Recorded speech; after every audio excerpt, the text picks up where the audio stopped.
You don't know how that salesperson is performing. But if you don't know why, they're sure as hell not going to know why. Sunshine, rainbow, blow smoke up your ass. Dealing with that bullshit and people in politics, like it again makes my skin crawl. This is very similar to how you deal with an addict. And now the man you've been waiting for, John, the sales machine, Rankins.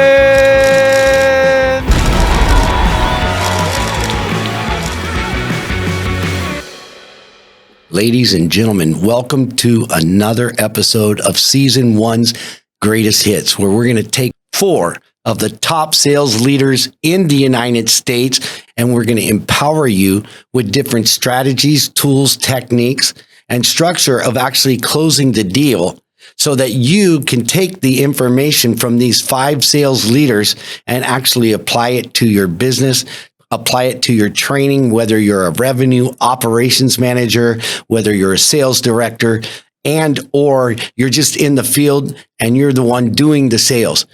Up first, we got Ian Koniak, a total badass that's did multiple $1 million deals that take, anywhere between 5 months, 6 months, 9 months to talk to you about closing the deal. Ladies and gentlemen, first up, let's welcome Ian Koniak. I know that what can help a lot of individuals out there, even my organization, when I coach, recruit, train, retain my salespeople, sometimes, even though you have the hungry and you have the empathetic, right, and they're intelligent, a lot of times the biggest challenge they have is closing the sale or asking for the sale. Now, you were a top performer for years, not only individually, but collectively. So what tips and strategies or techniques can you give to salespeople that are asking for the sale or closing the sale? I think the closing is I shouldn't say by far. That's a little bit of an overstatement, but the closing, if the rest of the sales cycle is done right, closing should be the easiest part of the sale, because at that point, they're very well qualified and they're going to be much better off doing business than if they don't do business. And that's really the reason people don't close or have a trouble closing a lot of times, is because they are convinced that the prospect wants or needs your product or service because they've skipped some steps. And so when we talk about sales methodologies or when we talk about qualification, everyone's done it a little bit differently. But ultimately, I don't believe in closing. I believe in understanding where a prospect needs help in detail, why they need help, what they've tried before, what the impact is of staying in the status quo, and whether or not they really need my product or service before I decide to propose or pitch or try to close anything. So it's way more important for me to be convinced that the client is someone that I truly can help than it is to show them my products or services and do demos and show them all the things we can do. I want to make sure they're a good fit and that they're going to benefit. So I think it's a mindset shift of selling. Never approach the client with the idea of selling them a product or service. Approach them with the idea of understanding whether or not you can help them first improve their life or improve their company. And it is that simple. That actually came from Brian Tracy. That mindset is how I go into discovery calls. If they're not sharing where their pain is, let's say I want to sell someone sales coaching. Let's say I want to go to a big company and sell them my coaching programs, and I'm talking to a sales leader, and they tell me, yeah, our coaching sucks, or our enablement sucks, or we don't know how to train our team. Well, okay, what are you doing today? Right? What's your process? How much time do you devote? Do your sales managers do it? Who does it? What are you coaching them on? Okay, what's the impact of that? What is the percentage of quota that they're at right now? What's their average selling price? What's your turnover like? Like, how big is the problem, right? How big is the problem that we're solving? And do you think Where do you think they need help? Where are they struggling? Are they struggling with discovery, cold calling? Is it prospecting? Is it a mindset? Is it their work ethic? Like, let's figure out and diagnose what's going on first before we talk about my program.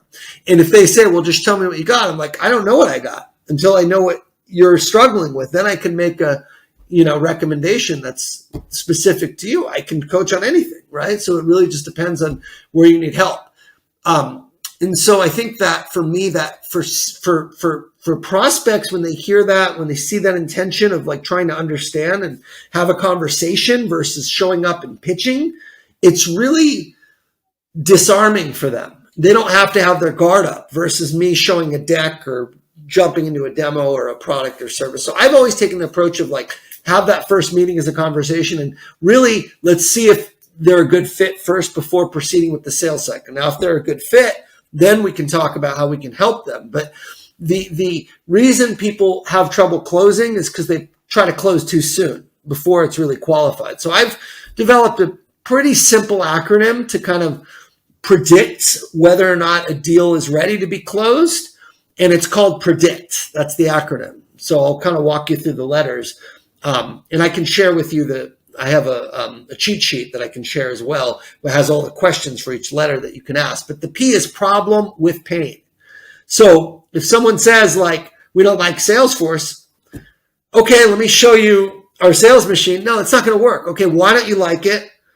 How long has this gone on for? What's the impact it's having on your team?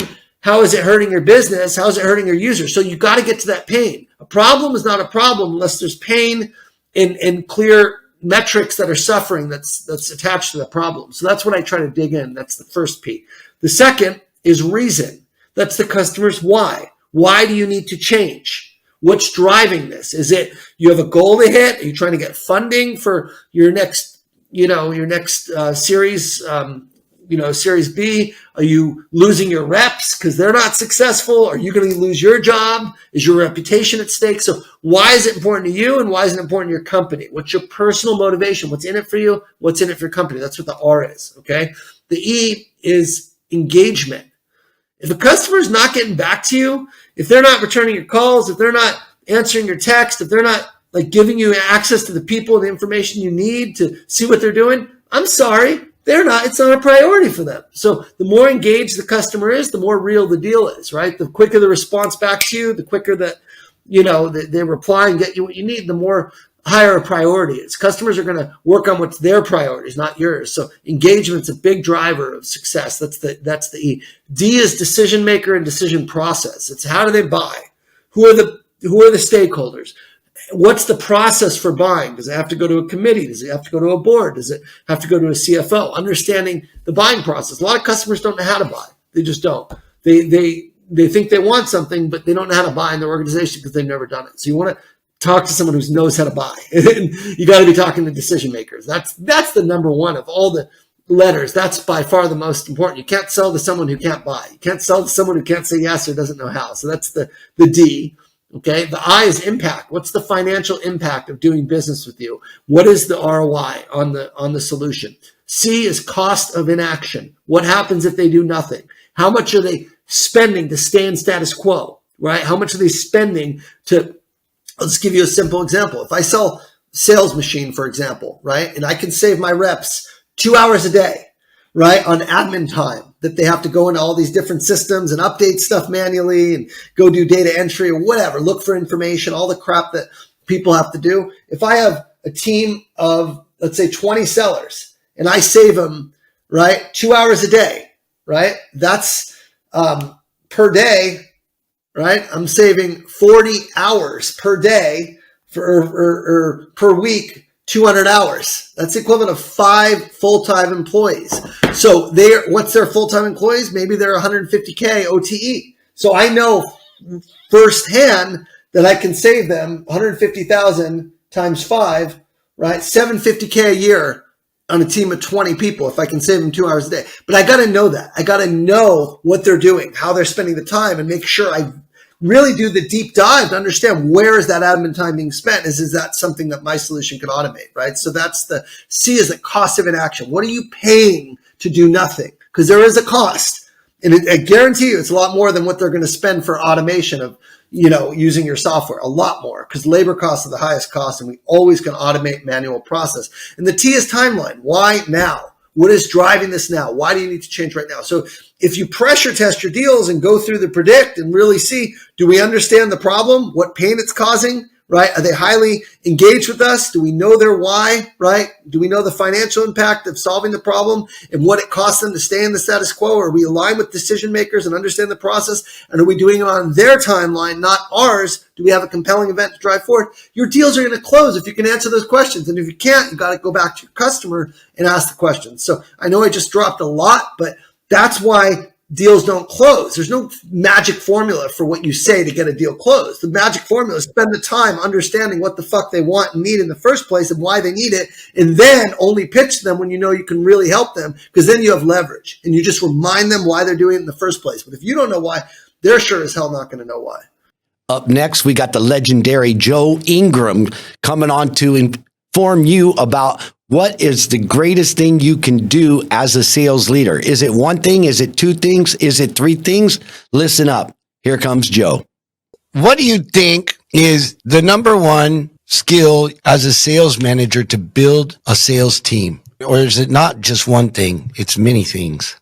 I'm going to tell you right now, the number one thing that a sales manager has to have is accountability. Okay. Backed up right behind it is attitude. I need somebody who focuses more on accountability and holding people accountable to what we need, right? And massages it with their attitude, as opposed to the sunshine, rainbow, blow smoke up your ass, trying to get somebody to do what's accountable. To me, I just need somebody who understands where we're going. We break down what we need as far as what is expected, and somebody who could communicate that and hold people accountable. Because again, if I tell you, you got to bring in 3 deals a week to keep your job, and you haven't sold 3 deals in the last 3 months, what did I just tell you? I don't even believe in my numbers. I don't even believe that it's achievable, because I should have blown you out the first month, but I didn't do it. So you don't know how to hold people accountable.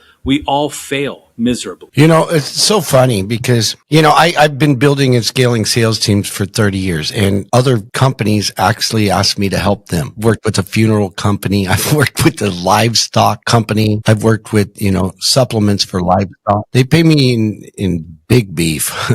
Actually, I took a company that was doing 20 million to 25 million in less than a year, increased them by $5 million. And it's literally supplements to pigs, right? So they don't die and they can go to market. But throughout this journey of helping other companies, my own companies, and I empower entrepreneurs. They have their own companies, right? Like literally thousands of them. They have their own companies. I provide the products, the services, and the training. What I find is everybody needs more marketing, they need more leads, they need more sales and accountability. So we created a smart framework within the sales machine. It's literally just 5 modules, right? So there's a sales CRM in there, right? Which is no big deal. It's just an address book. But then there's a marketing module in there so you can market and do campaigns to your clients. So that's the S and the M. We call it SMART. And then there's the accountability, where you set goals and KPIs, literally run competitions, contests, coaching, all in this accountability module. And then that's the brain that's patent pending on this puppy. And then you have retention, customer retention module, right? That you can engage, you understand what they're checking. And then you have a training system, a full-on training module. And it all integrates, and I call it SMART, right? And a lot of people like to compare the sales machine to CRM. And I'm like, fuck, that's an address book, dude. This is a total sales performance system. There's a difference. If you want accountability, you can look at a funnel. You can look at a sales pipeline. You don't know how that salesperson is performing compared to everybody else in a screenshot. We all need more leads. We need more sales, and we need accountability. Otherwise, it goes out the back, right? It goes out the back door. Next up, we got a treat for you. So a legend that actually has hundreds of thousands of followers on LinkedIn. He's been number 1 at selling his training all over the world. He's worked with companies like Salesforce, Google, and he's going to give you the structure, systems, and strategies he's used to work with some of the biggest companies in the world. Let's welcome John Barrows. What's been the biggest challenge you've ever faced when you went in to actually implement your systems? Management involvement, just like everything else, right? I mean, there's the problem with training is a lot of people look at it as the check the box, I've invested in my team, but nobody's willing to do the reinforcement that's necessary to make it actually work, right? And I think that's been my frustration in general about sales training. When people ask, well, John, what's your reinforcement? What's your follow up to your training? And I was like, my direct question to them is, where are your managers? Where are your managers going to be during the training? Are they going to do the prep work with me? Are they going to learn how to coach towards this? Or are they going to be sitting in the back of the room checking their iPhones and, and not paying attention? Because if that's the case, I'll take your money, but you're going to throw it out the window, fire it up for a day or two. And then a month later, nobody's going to be doing shit different. That's my biggest is the clients that buy in and have managers. And like, I'm not a consultant. Okay. I'm not going to sit here and babysit your shit. I'm not going to do your job for you. I'm a trainer. I come in, I drop fire, I give you all the tools and the resources to be successful, and then it's up to you to implement it. I always say, like, I'm kind of like the grandparents. I come in and I play with the kids, and then I'm out.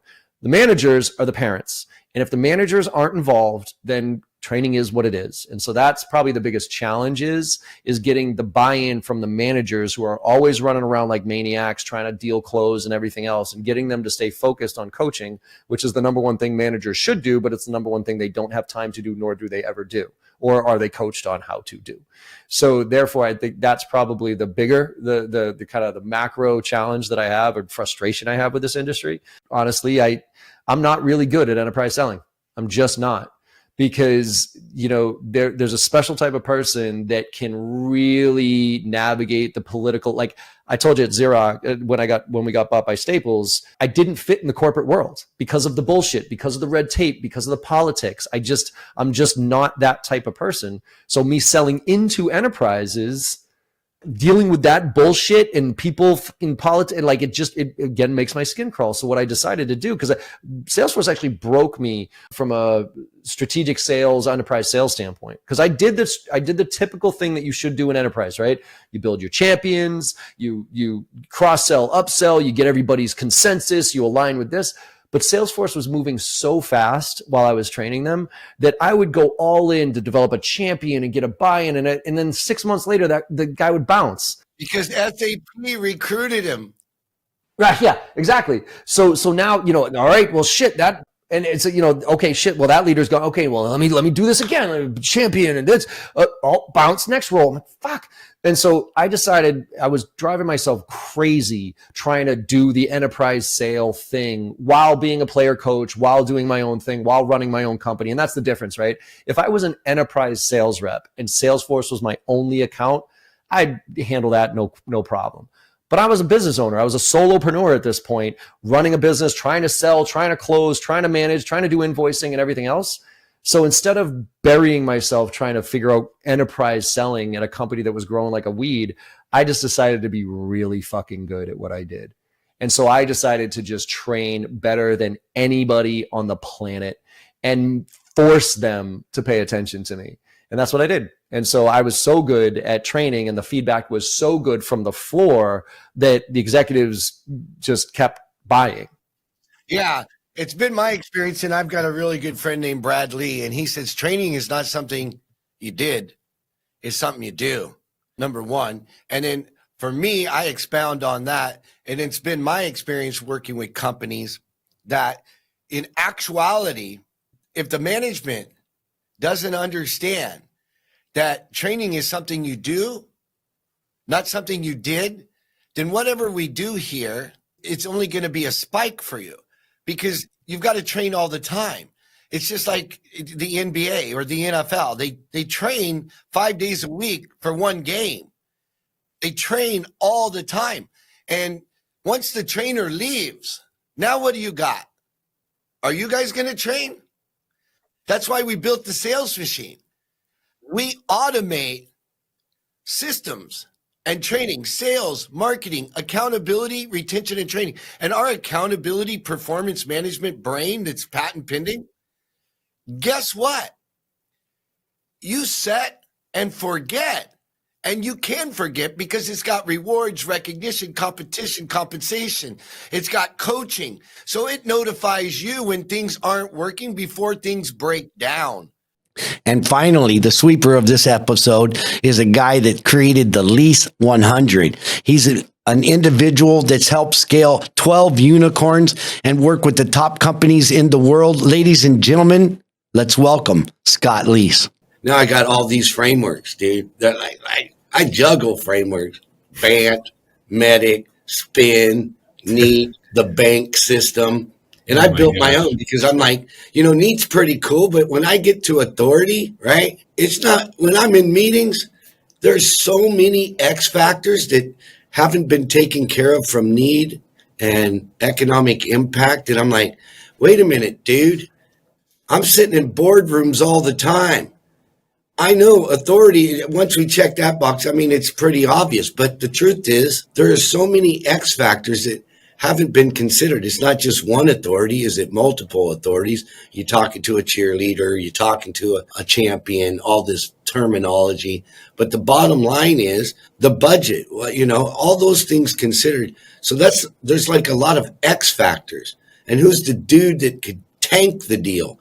That IT guy over there in the corner, that dude taking notes, he could tank the whole deal. I'm like, all right, I'm building my own.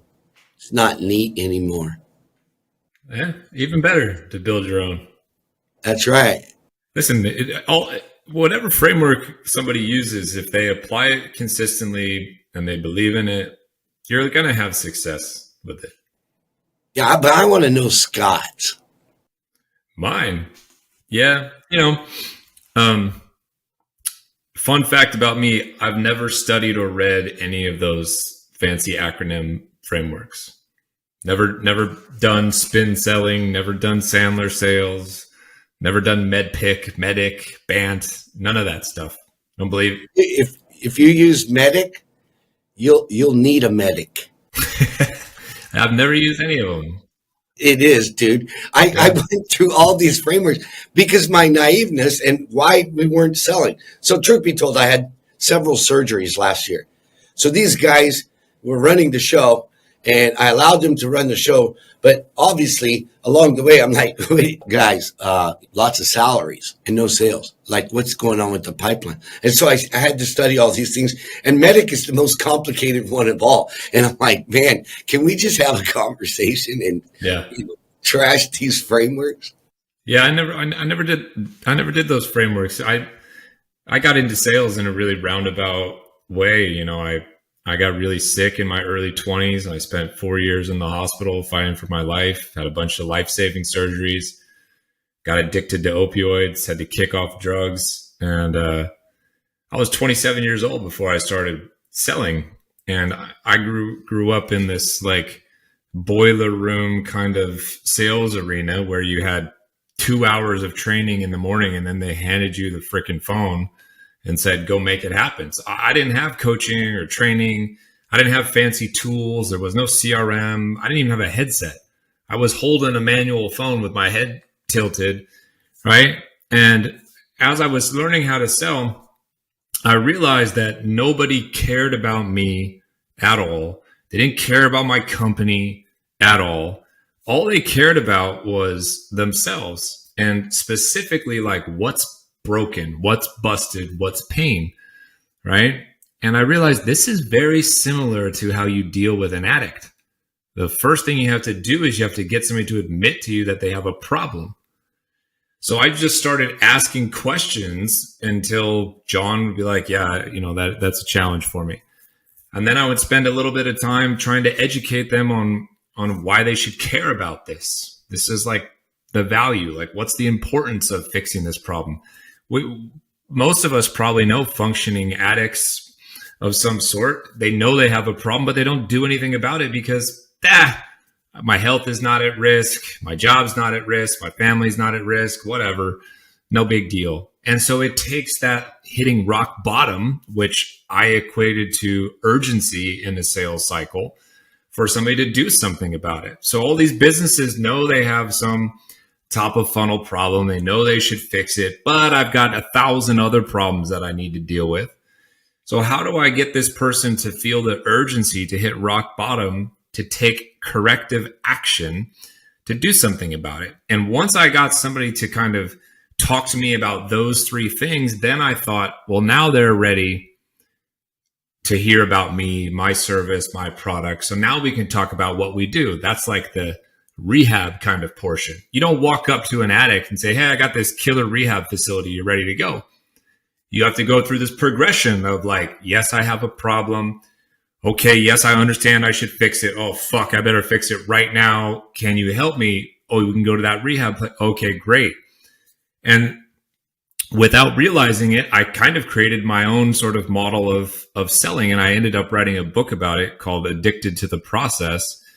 And this sales model of addiction selling, which is really, really simple. It's just a conversation, but I get somebody to admit to me that they have a problem. They understand why they should fix it. They realize that they should fix it now. And then they ask me, how do I do that? And then I give them my answer and my solution. So when you say like, what's Scott's framework for selling? That's the basis of everything. And I learned that, you know, through a combination of going through hell in my youth and just experience of picking up the phone and making 100-something calls a day and kind of figuring it out. And I've been able to apply it successfully, you know, everywhere I went, and did it 6 times as a VP of sales, and have instilled some sort of version of that in 130 plus companies at this point in time. So like you, I'm not an acronym guy.